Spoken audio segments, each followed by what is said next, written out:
Hi hello, പ്രീതാസ് വേൾഡിലേക്ക് സ്വാഗതം. എല്ലാവരും സുഖമായിരിക്കുന്നു എന്ന് കരുതുന്നു. കഴിഞ്ഞ ദിവസം നല്ല മഴയായിരുന്നു. ഇന്ന് അതിനേക്കാൾ ശക്തിയായിട്ട് മഴ പെയ്തുകൊണ്ടിരിക്കുകയാണ്. എല്ലാ ജില്ലകളിലും മഴയാണെന്നാണ് ടി വിയിലൊക്കെ പറയുന്നത്. മഴ നല്ലതാണ്, അതുപോലെ തന്നെ പലതരം ബുദ്ധിമുട്ടുകളും ഉണ്ട്. സ്കൂളിൽ പോകുന്നവർക്കും ജോലിക്ക് പോകുന്നവർക്കും ഒക്കെ രാവിലത്തെ മഴയും അതുപോലെ ഇങ്ങനെ നിരന്തരം പെയ്തുകൊണ്ടിരിക്കുന്നതും ഒക്കെ ഭയങ്കര ബുദ്ധിമുട്ടായിട്ട് വരും. പിന്നീട് ഏറ്റവും കൂടുതൽ ബുദ്ധിമുട്ട് തോന്നുന്നത് ഈ ഒറ്റയ്ക്ക് താമസിക്കുന്ന ആൾക്കാരുണ്ട്. ഒറ്റയ്ക്ക് താമസിക്കുന്നതെന്ന് വെച്ചാൽ ഇപ്പോൾ എല്ലാ വലിയ വലിയ വീടുകളാണ്, പക്ഷേ വീട്ടിലാരുമില്ല. ഒന്നോ രണ്ടോ പേരേ കാണത്തുള്ളൂ. ഒരച്ഛനും കാണും, ഒരമ്മയും കാണും. അതിൽ ചിലർക്ക് ഒരാൾ മാത്രമേ കാണൂ. അച്ഛനും അമ്മയോ ഒരാൾ മരിച്ചു പോകുമെങ്കിൽ പിന്നെ ഒരാൾ ഒറ്റയ്ക്കായിപ്പോവും. അങ്ങനെയുള്ള വീടുകളുണ്ട്. ഇപ്പോൾ കേരളത്തിൽ മിക്കവാറും എല്ലാ സ്ഥലത്തും അങ്ങനെയാണ്. അപൂർവം വീടുകളേ ഉള്ളൂ മക്കളും മരുമക്കളും ഒക്കെ ആയിട്ട് കഴിയുന്നത്. ഒരു കണക്കിന് അങ്ങനെയുള്ള അച്ഛനമ്മയും ഭാഗ്യവാന്മാരും ഭാഗ്യവതികളുമാണെന്ന് പറയേണ്ടത്. കാരണം ഒരു കുട്ടികളുടെ ബഹളവും ഒരു സമയം പോകുന്നതും ഒന്നും അവരറിയുന്നില്ല. അതേസമയം ഈ ഒറ്റയ്ക്ക് കഴിയുന്ന ആൾക്കാരുടെ കാര്യം വളരെ ബുദ്ധിമുട്ടാണ്. മക്കൾ രണ്ടുപേരും പല സ്ഥലങ്ങളിലായിരിക്കും. അപ്പോൾ ഇവിടെ തന്നെ ഞാനും ചേട്ടനും മാത്രമേ ഉള്ളൂ. രണ്ടുപേരും രണ്ട് സ്ഥലത്താണ്. പിന്നെ മോള് ഇടയ്ക്ക് 2-3 ആഴ്ച കൂടുമ്പോഴേക്കും വരും. മോനെ അതും പറ്റത്തില്ല. അങ്ങനെ ഞങ്ങൾ സത്യത്തിലൊരു ഏകാന്തതയിലൂടെയൊക്കെയാണ് കടന്നു പോകുന്നത്. പിന്നെ നമ്മൾ എന്തെങ്കിലുമൊക്കെ പുതിയ പുതിയ ആക്ടിവിറ്റീസൊക്കെ കണ്ടെത്തി അങ്ങ് ജീവിക്കുക എന്നുള്ളതേ ഉള്ളൂ. അത് നമുക്കുള്ള ഈ പ്രായമൊക്കെ ആയതുകൊണ്ട് നമുക്ക് യാത്ര ചെയ്യാനും എവിടെയെങ്കിലും പോകണമെന്ന് തോന്നിടത്തോട് പോവുകയോ വല്ല കല്യാണത്തിന് പോവുകയോ അങ്ങനെയൊക്കെ അങ്ങ് പോകുന്നതുകൊണ്ട് നമുക്ക് സമയങ്ങൾ പോകുന്നത് അറിയത്തില്ല. അതേസമയം ഒറ്റയ്ക്കിരിക്കുന്ന ഈ പ്രായമായ ആൾക്കാരുടെ കാര്യം കുറച്ച് വളരെ ബുദ്ധിമുട്ടാണ്. അവരുടെ 2 മക്കളാണ്, 2 പേരും 2 സ്ഥലത്തായിരിക്കും. പിന്നെ ഭാര്യയും ഭർത്താവും ഒറ്റയ്ക്ക് ഇരിക്കുമ്പോൾ ഭർത്താവ് കാറൊക്കെ ഓടിക്കുന്ന ഒരു സമയമൊക്കെ ആണെങ്കിൽ അവർ എങ്ങോട്ടെങ്കിലുമൊക്കെ യാത്ര പോകാനും കുറച്ച് ദൂരമെങ്കിലും യാത്ര വണ്ടി കയറി പോകാനൊക്കെ ബുദ്ധിമുട്ടാണെങ്കിൽ കാറിലൊക്കെ പോകാമല്ലോ. അല്ലെങ്കിൽ ഈ ഒറ്റയ്ക്ക് ഇരുന്ന് അവർ എന്താ ചെയ്യണമെന്ന് അറിയാൻ വയ്യാതിരിക്കുന്നുണ്ട്. അതുകൊണ്ട് ഈ മഴയും കൂടെ ഒക്കെ വരുമ്പോഴത്തേനും ആകപ്പാടെ വിഷമമായിട്ട് ഇന്നലെ ഞാൻ ഒരു ചേച്ചിയെ കണ്ട് സംസാരിച്ചപ്പോഴും പറയുന്നുണ്ട്, ഒറ്റയ്ക്ക് മഴയും പിടിച്ച് ഒറ്റയ്ക്ക് ഇരുന്നിരുന്ന് മുഷിഞ്ഞു എന്ന് പറയുന്നുണ്ട്. പിന്നെ അങ്ങനെയുള്ളവരോട് നമ്മളിപ്പോൾ പറഞ്ഞു കൊടുക്കാൻ പറ്റുന്ന കാര്യം എന്ന് വെച്ചാൽ ഒറ്റയ്ക്കിരുന്ന് സമയം അങ്ങനെ നമ്മളങ്ങ് ബോറടിയിലിട്ട് പോകാതെ എന്തെങ്കിലുമൊക്കെ ആക്ടിവിറ്റീസുകൾ കണ്ടെത്തുക. ഇപ്പം പച്ചക്കറി നടുവോ, പച്ചക്കറി കൃഷിയൊക്കെ ചെയ്ത് മുറ്റത്ത് കുറച്ച് ഗ്രോ ബാഗിലൊക്കെ എന്തെങ്കിലുമൊക്കെ നട്ടുപിടിപ്പിക്കുമോ. അത് കഴിഞ്ഞിട്ട് കുറച്ച് പുസ്തകങ്ങളൊക്കെ വായിക്കാൻ താല്പര്യമുള്ളവർ നല്ല നല്ല പുസ്തകങ്ങളൊക്കെ വായിക്കുക. പിന്നെ കഥയൊക്കെ എഴുതാൻ അറിയാവുന്നവർ കഥ എഴുതുക, അല്ലെങ്കിൽ കവിത എഴുതുക. എൻ്റെ ഒരു മാമിയുണ്ട്, നല്ല വൃത്തിയായിട്ട് നല്ല പദ്യങ്ങളൊക്കെ നന്നായിട്ട് എഴുതി. മാമി 84-85 വയസ്സൊക്കെ ഉണ്ട്. പക്ഷേ പുള്ളിക്കാരി നല്ല ആക്റ്റീവാണ്. നല്ല കൃഷിയൊക്കെ ചെയ്യും, അതുപോലെ പച്ചക്കറികളെല്ലാം നടും. അതുപോലെ നല്ല നല്ല കവിതകൾ കൃഷ്ണനെക്കുറിച്ചും പിന്നെ സ്വന്തം ജീവിതത്തിലുണ്ടാകുന്ന വിഷമങ്ങൾ വരുമ്പോഴൊക്കെ ഉള്ള കവിതകളൊക്കെ എഴുതി ഞങ്ങൾക്കൊക്കെ അയച്ചു തരും. ഞങ്ങളൊക്കെ നന്നായിട്ട് പ്രോത്സാഹിപ്പിക്കും. ഒരു ബുക്ക് നിറച്ച് കവിത എഴുതി വെച്ചിട്ടുണ്ടെന്ന് പറയുന്നത്. ഞങ്ങൾ പറയുന്നുണ്ട് എല്ലാവരും കൂടെ ചേർന്നിട്ട് അതൊന്ന് പ്രകാശനം ചെയ്യണമെന്നൊക്കെ പറയുന്നുണ്ട്. മാമി അങ്ങനെ മാമിയുടെ ജീവിതം മാമി അങ്ങ് സന്തോഷിച്ച് കഴിയുകയാണ്. അങ്ങനെ വേണമെന്നാണ് ഞാൻ പറയുന്നത്. അല്ലാതെ ഇനിയിപ്പോൾ എൻ്റെ മക്കൾ എന്നെ നോക്കുന്നില്ല, അല്ലെങ്കിൽ അവരെല്ലാം വിദേശത്ത് അവിടെ എവിടെ അവരുടെ കാര്യം അവരുടെ സുഖമായിട്ട് പോയി, ഞങ്ങളുടെ ജീവിതം ഇങ്ങനെ ആയിപ്പോയി എന്നൊക്കെ പറഞ്ഞ് ആകെ വിഷമിച്ച് നമ്മൾ ഡിപ്രഷനിൽ കഴിഞ്ഞിട്ട് ഒരു കാര്യമില്ല. അവരൊക്കെ പോകട്ടെ, അവരുടെ ജീവിതം അവർ നോക്കട്ടെ, അതാണ് നല്ലത്. ഇപ്പോൾ കൂടെ താമസിച്ച് അടിയുണ്ടായി ബഹളം ഉണ്ടാക്കി എന്നും നടക്കുന്നതിനേക്കാളും നല്ലത് അവരൊക്കെ അവരുടെ ഉത്തരവാദിത്തങ്ങൾ അവർ തന്നെ ചെയ്ത് അവർ തന്നെ പോകുന്നതാണ് നല്ലത്. അപൂർവം വീടുകളിലേ ഉള്ളൂ അമ്മയും മക്കളും കൊച്ചുമക്കളും ഒക്കെ ഉള്ള വീടുകളിൽ സന്തോഷത്തോടെ കഴിയുന്ന ഒരു അപൂർവം വീടുകളൊക്കെ ഉള്ളൂ. അല്ലാത്തടത്തൊക്കെ ചില പ്രശ്നങ്ങൾ കാണും. അവരൊക്കെ എൻ്റെ അഭിപ്രായത്തിൽ ഒരു പ്രായം ഒരു ഏജ് എത്തുമ്പോൾ അവർക്ക് അവരുടെ ഉത്തരവാദിത്വം കൊടുത്ത് അവരെ മാറ്റി താമസിപ്പിക്കുകയോ അല്ലെങ്കിൽ അവർ മാറി താമസിക്കാൻ താല്പര്യം കാണിക്കുകയെങ്കിൽ അവരെ അങ്ങനെ വിടുകയോ ചെയ്യണം. എങ്കിലേ അവർ ജീവിതം എന്താണെന്ന് പഠിക്കത്തുള്ളൂ. ഇതങ്ങനെയല്ല, ചിലപ്പോൾ 50 വയസ്സായാലും എൻ്റെ മോനെ എൻ്റെ മോളാന്ന് പറഞ്ഞ് കൂടെ പിടിച്ച് നിർത്തി അവർക്ക് ചെലവിനും കൊടുത്ത് അവർക്കുള്ള പാലിനും പത്രത്തിനും എല്ലാം നമ്മൾ തന്നെ പൈസ കൊടുത്ത് അവരെ ജീവിതം എന്താണെന്ന് പഠിപ്പിക്കാതെ പിടിച്ച് നിർത്തുന്ന അച്ഛനും അമ്മയും ഉണ്ട്. എന്നിട്ട് അവിടെ എന്നും പ്രശ്നങ്ങളും. അതുകൊണ്ട് ഞാൻ പറയുന്നത് ഇങ്ങനെ ഒറ്റയ്ക്ക് ഇരുന്ന് ബോറടിച്ച് സമയം കളയരുത്. ഇപ്പം ചിലർക്ക് അമ്പലങ്ങളിലൊക്കെ പോകാൻ താല്പര്യമുള്ളവർ അമ്പലങ്ങളിൽ പോവുകയോ, അല്ലെങ്കിൽ യാത്ര ചെയ്യാൻ ബുദ്ധിമുട്ടാണെങ്കിൽ ഒരു വണ്ടി വിളിച്ച് പോകണമെന്ന് തോന്നി അങ്ങനെ പോവുകയോ. പൈസയൊക്കെ ഇല്ലാത്ത ഒരു അപൂർവം. ഇപ്പം എല്ലാവരുടെ കയ്യിലും പൈസയും പെൻഷനായ പൈസയും അല്ലാതെ പെൻഷൻ കിട്ടുന്നതും എല്ലാം കയ്യിലുണ്ട്. എന്നിട്ട് ഇങ്ങനെ വീടിനുള്ളിൽ അടച്ചിരുന്ന് ഒട്ടും നടക്കാൻ ആവുന്നിടം വരെ ഇങ്ങനെ ഇരുന്ന് സമയം കളയരുത്. എന്നാൽ തീരെ നടക്കാൻ വയ്യാതൊക്കെ വരുന്ന സമയത്ത് നമ്മളൊരു ഹെൽപ്പറെ വെക്കുകയോ എന്തെങ്കിലും ഒരു കാര്യം ആരെങ്കിലും ചെയ്ത് നിർത്തിക്കൊണ്ട് നമ്മൾ നമ്മുടെ കാര്യങ്ങളൊക്കെ ചെയ്യുക, പുസ്തകങ്ങളൊക്കെ വായിക്കുക, പാട്ടൊക്കെ കേൾക്കാൻ താല്പര്യമുണ്ടെങ്കിൽ പാട്ട് കേൾക്കുക, അതുപോലെ സിനിമ കാണുക. അങ്ങനെയൊക്കെ നമുക്ക് എന്തൊക്കെ ചെയ്യാൻ പറ്റുമോ അതൊക്കെ ചെയ്യുക. ഇപ്പം ഞാൻ തന്നെ ഒറ്റയ്ക്ക് ഇരുന്നിട്ട് എനിക്ക് പോകേണ്ട സ്ഥലത്തൊക്കെ ഞാൻ പോകുന്നുണ്ട്. ഇപ്പം കാല് വയ്യെങ്കിലും എനിക്ക് ഏറ്റവും ഇഷ്ടം യാത്ര ചെയ്യുന്നതാണ്. യാത്ര എത്രത്തോളം ചെയ്യാൻ പറ്റുന്നോ അത്രത്തോളം ഇഷ്ടമാണ്. അങ്ങനെ പോകും.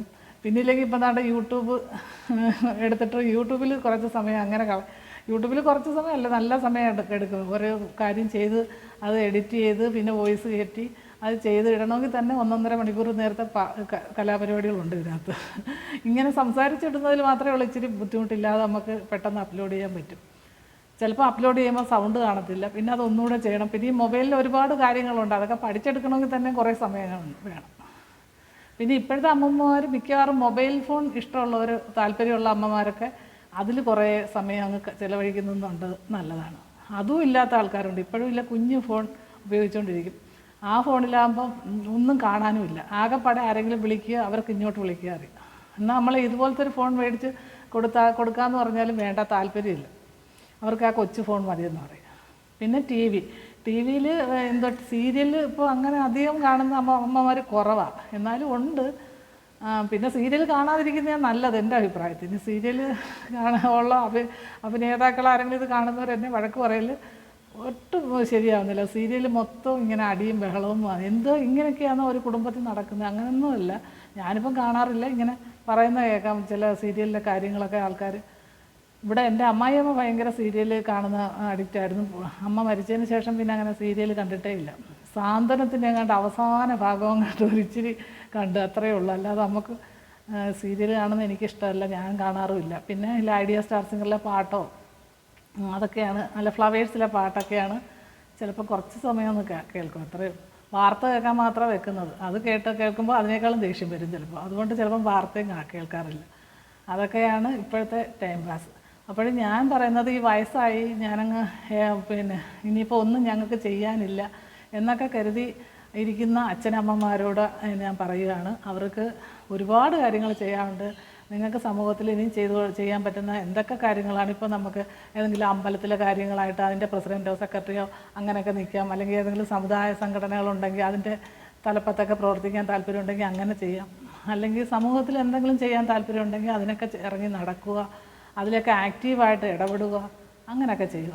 അതുപോലെ അമ്മമാരാണെങ്കിലും ഇപ്പം നാമം ചെല്ലാൻ ചില അമ്പലങ്ങളിലൊക്കെ ചെന്ന് കഴിഞ്ഞാൽ വയസ്സായവരുടെ തന്നെ ഒരു കൂട്ടായ്മയായിട്ട് നാരായണീയം, ഭഗവത്ഗീത അങ്ങനത്തെയൊക്കെ പഠിപ്പിക്കുകയും അവർ തന്നെ ചൊല്ലിയിടുകയും ചെയ്യുന്നു. ഞാൻ ഇപ്പോൾ ആറ്റുകാലൊക്കെ പോയപ്പോൾ ഇന്നാൾ കണ്ടായിരുന്നു, ഒത്തിരി അമ്മമാരെല്ലാം 70-75 വയസ്സുള്ള അമ്മമാരാണ്.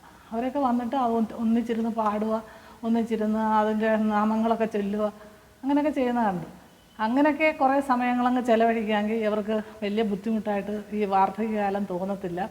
അല്ലാതെ നമ്മൾ വീട്ടിൽ തന്നെ ഇങ്ങനെ ഇരുന്നു കറി വെച്ചു, കൂട്ടാൻ വെച്ചു, അത് കഴിഞ്ഞിട്ട് 1-2 കറി വെക്കണം, അത് എല്ലാ കറിയൊന്നും ഇപ്പോൾ ഉള്ള പ്രായമാകുമ്പോൾ ഇഷ്ടപ്പെടത്തില്ല.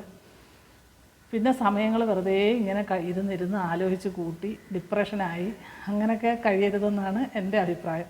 ഇപ്പം മഴ വന്ന് 2-3 ദിവസം അടുപ്പിച്ച് മഴ പെയ്തപ്പം തന്നെ ഒരു ചേച്ചി ഇങ്ങനെ പറഞ്ഞപ്പോഴാണ് എനിക്ക് ഇതിനെക്കുറിച്ചൊക്കെ പറയണമെന്ന് തോന്നിയത്.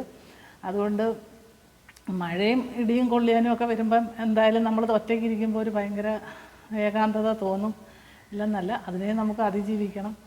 അതുകൊണ്ട് എപ്പോഴും നമ്മൾ ആക്റ്റീവായിട്ടിരിക്കാൻ ശ്രമിച്ചിരുന്ന ഒരു കുഴപ്പമില്ല. അല്ലെങ്കിൽ നമ്മൾ പെട്ടെന്ന് വയസ്സായി വലിയൊരു ഡിപ്രഷനിലും അങ്ങനെ ദേഷ്യവും എല്ലാവരോടും സങ്കടവും ഒക്കെ നമുക്ക് തോന്നും. അതുപോലെ പെട്ടെന്ന് അസുഖങ്ങളും വരും. ചുമ്മാ ഇരിക്കുമ്പോൾ നമുക്കിങ്ങനെ തോന്നും കാലുവേദന എടുക്കുന്നുണ്ട്, അല്ലെങ്കിൽ കൈവേദന എടുക്കുന്നുണ്ട്, അതിനേക്കാളും നല്ലത് നമ്മളെപ്പോഴും എന്തെങ്കിലുമൊക്കെ ചെയ്തുകൊണ്ടിരിക്കുമ്പോൾ നമ്മളങ്ങനെ അതിനെക്കുറിച്ച് ചിന്തിക്കത്തില്ല. അഥവാ ഇച്ചിരി വേദന എടുത്താലും അതും കൊണ്ടൊക്കെ അങ്ങ് നടക്കും. അതാണ് പണ്ടത്തെ അമ്മമാരുടെ ഇതെന്ന് പറഞ്ഞാൽ, അവർ 90 വയസ്സായാലും നടക്കാൻ പറ്റുമോ, അവരെന്തെങ്കിലുമൊക്കെ ചെയ്തുകൊണ്ടേ ഇരിക്കും. ഇപ്പോൾ ഉള്ള അമ്മമാരാണ് ഇച്ചിരി പ്രഷറുണ്ട്, ഒരിച്ചിരി ഷുഗറുണ്ടെന്നൊക്കെ പറഞ്ഞിട്ട് പിന്നെ ഭയങ്കര ഒരു അസുഖമാണെന്നും പറഞ്ഞിരിക്കുന്ന അമ്മമാരും ഉണ്ട്. അതിലൊന്നും വലിയ കാര്യമില്ല, അതൊക്കെ എല്ലാവർക്കും ഉണ്ട്. ചുമ്മാ ആരെ പരിശോധിച്ചാലും എല്ലാവർക്കും ഇച്ചിരി പ്രഷറും ഷുഗറും ഒക്കെ ഉണ്ട്. അതിനിപ്പോൾ വയസ്സായവർക്കൊന്നോ ചെറുപ്പക്കാർക്കൊന്നോ ഒന്നുമില്ല. അതുകൊണ്ട് അങ്ങനെ ചെയ്യുക. പിന്നെ കൊച്ചുമക്കളെയൊക്കെ ലാളിച്ച് വീട്ടിൽ സന്തോഷത്തോടെ ഇരിക്കുന്ന അപ്പൂപ്പനും അമ്മമാരുണ്ട്, അവർക്ക് ഏറ്റവും ഭാഗ്യവാന്മാരെന്നാണ് പറയുന്നത്. പക്ഷെ ജോലി കാണും, എപ്പോഴും അമ്മമാർക്ക് ജോലി കാണും, ചുമ്മാ ഇരിക്കാനൊന്നും സമയം കിട്ടത്തില്ല കൊച്ചുമക്കളുണ്ടെന്ന് വിചാരിച്ച്. പക്ഷേ അവരുള്ളത് അവർക്ക് സന്തോഷമായിരിക്കും, എന്ന് വെച്ചാൽ സമയം പോവും. അതുപോലെ എപ്പോഴും അവർക്കുള്ള കാര്യങ്ങളൊക്കെ എൻഗേജഡായിട്ട് ഇരിക്കുമ്പം നമുക്ക് സമയം പോകുന്നത് അറിയത്തില്ല. അവർ ചിലപ്പോൾ 2-3 ദിവസം മാറിയിരിക്കുമ്പോഴായിരിക്കും അതിൻ്റെ ഒരു ബുദ്ധിമുട്ട് നമുക്ക് തോന്നുന്നത്. അതും നല്ലതാണ്. അങ്ങനെ അപൂർവം വീടുകളേ ഉള്ളൂ. ബാക്കി എല്ലാ വീട്ടിലും ഒരച്ഛനും ഒരമ്മയും, അല്ലെങ്കിൽ അച്ഛൻ മരിച്ചിട്ടുണ്ടെങ്കിൽ അമ്മ മാത്രം, അല്ലെങ്കിൽ അമ്മ മരിച്ച അച്ഛൻ മാത്രം ഒക്കെയാണ് ഒരുപാട് ഇപ്പം കേരളത്തിലെ ഒരുപാട് വീടുകളിൽ. അതുപോലെ ഇപ്പം എൻ്റെ ഇവിടെ അടുത്തുള്ള വീടുകളിലെല്ലാം ഞാൻ അങ്ങനെയാണ് കാണുന്നത്. പിന്നെ എൻ്റെ അഭിപ്രായത്തിൽ ഇതുപോലെ എല്ലാവരും നല്ല ആക്റ്റീവായിട്ടിരിക്കാൻ ശ്രമിക്കുക. ഒരിക്കലും നമുക്ക് എന്താ ഇഷ്ടം, തയ്ക്കുന്നതാണോ ഇഷ്ടം തയ്ക്കുക, അല്ല പിന്നെ എഴുതുന്നതാണെങ്കിൽ എഴുതുക, പാട്ട് പാടുന്നതെങ്കിൽ പാട്ട് പാടുക, അല്ലെങ്കിൽ ഒരു കൂട്ടായ്മ ഇതുപോലെ ഒരേ ഏജിലുള്ള ആൾക്കാരുമായിട്ട് കൂട്ടായ്മ ഉണ്ടാക്കി അതിലൊക്കെ പങ്കെടുക്കുക. അങ്ങനെയൊക്കെ സമയങ്ങൾ കളയുക. അല്ലാതെ ഏകാന്തമായിട്ടിരുന്ന് മനസ്സിനെ വിഷമിപ്പിച്ച് അതിനകത്ത് ഓരോരോ കാര്യങ്ങൾ കണ്ടെത്തി അസുഖക്കാരായി മാറരുത് എന്നാണ് ഞാൻ പറഞ്ഞത്. അതുകൊണ്ട് എല്ലാവരും അങ്ങനെയൊക്കെ ചെയ്യാൻ ശ്രമിക്കുക. അവരെ കൊണ്ട് എന്തൊക്കെ ചെയ്യാൻ പറ്റുന്ന കാര്യങ്ങളൊക്കെ ചെയ്യാൻ ശ്രമിക്കുക. അതുപോലെ ട്യൂഷൻ എടുക്കാൻ താല്പര്യമുള്ള അമ്മമാരൊക്കെ ഉണ്ടെങ്കിൽ അവർക്ക് കൊച്ചുകുട്ടികൾക്ക് എന്തെങ്കിലും പറഞ്ഞു കൊടുക്കാൻ താല്പര്യമുണ്ടെങ്കിൽ അതൊക്കെ ചെയ്യുക. അങ്ങനെയൊക്കെ സമയങ്ങൾ കളയാൻ ശ്രമിക്കുക. അല്ലാതെ ഒന്നും ചെയ്യാതിരുന്ന് നമ്മുടെ ജീവിതം ഒന്നുമില്ലാത്തതാക്കി തീർക്കാൻ ശ്രമിക്കരുത്. പെട്ടെന്ന് റിട്ടയർ ആയിപ്പോയെന്നും പറഞ്ഞുകൊണ്ട് പെട്ടെന്ന് വയസ്സൊന്നും ആവത്തില്ല. ഒരുപാട് സമയം ഇനിയുണ്ട്. അതൊക്കെ നോക്കി കുറച്ച് സമയമുള്ളെങ്കിലും അത് നമുക്ക് എങ്ങനെ സമൂഹത്തിൽ ഫലപ്രദമായി വിനിയോഗിക്കാമെന്ന് നോക്കി ജീവിക്കുക. അത്രയൊക്കെ ഉള്ളൂ എനിക്ക് പറയാൻ. ഇതുപോലൊക്കെ ഞാൻ പറഞ്ഞതൊക്കെ കുറച്ച് പേർക്കെങ്കിലും ഇഷ്ടപ്പെട്ട് കാണുമെന്ന് കരുതുന്നു. ഒരുപാട് കാര്യങ്ങളൊക്കെ പറഞ്ഞു. വീഡിയോ ഒരുപാട് ദീർഘിപ്പിക്കുന്നില്ല. തൽക്കാലം നിർത്തുന്നു. എൻ്റെ വാക്കുകൾ എന്തെങ്കിലും തെറ്റുകുറ്റങ്ങൾ വന്നിട്ടുണ്ടെങ്കിൽ എല്ലാവരും ക്ഷമിക്കുക. മറ്റൊരു വീഡിയോയുമായി നാളെ കാണാം.